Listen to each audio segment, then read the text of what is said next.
okay. Yeah, trying, baby. I'm trying.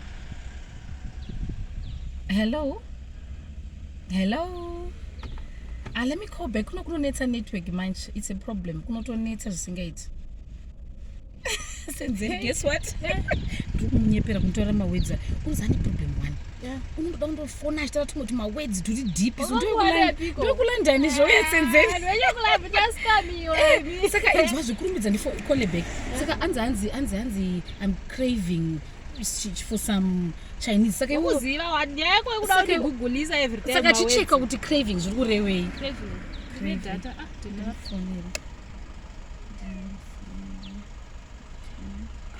Craving zvorova kudada kuzvida eziri kushaina kuzvida kwaiva unozvida.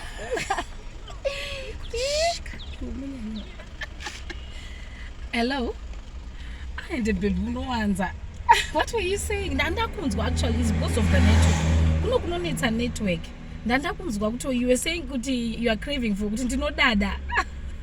Andinozonzwa kuti pafood wanga uchiti chii ndo pandinozonzwisisa. Ndanzwisa panga uchiti kuti ndinodada craving ka . What did you?